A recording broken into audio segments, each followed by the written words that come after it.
দিনাজপুরের ফুলবাড়ীতে বৈরী আবহাওয়াকে উপেক্ষা করে ব্যাপক উৎসাহ উদ্দীপনার মধ্য দিয়ে সনাতনী সম্প্রদায়ের অন্যতম ধর্মীয় উৎসব শ্রী শ্রী জগন্নাথ দেবের উল্টো রথযাত্রা অনুষ্ঠিত হয়েছে।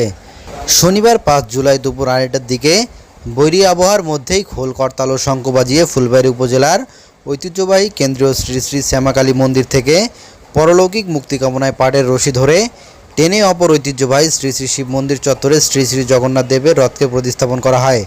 উল্টো রথযাত্রায় হিন্দু সম্প্রদায়ের কয়েক হাজার সব বয়সী নারী ও পুরুষ অংশ নেন।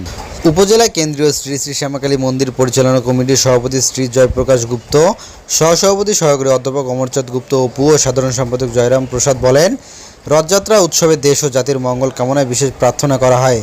গত 27 জুন জগন্নাথ দেবের রথযাত্রা উৎসবের সূচনা হয়েছে। শনিবার 5 জুলাই উল্টো রথযাত্রার মধ্য দিয়ে এ বছরের জন্য তা শেষ হলো।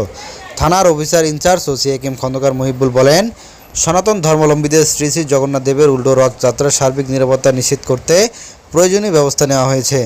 উপজেলা নির্বাহী কর্মকর্তা মোহাম্মদ ইসহাক আলী বলেন, শ্রী শ্রী জগন্নাথ দেবের উল্টো রথযাত্রাকে উৎসবমুখর পরিবেশে শুরু এবং শেষ করার জন্য উপজেলা প্রশাসনের পক্ষ থেকে সার্বিক নিরাপত্তা ব্যবস্থা নেওয়া হয়েছে।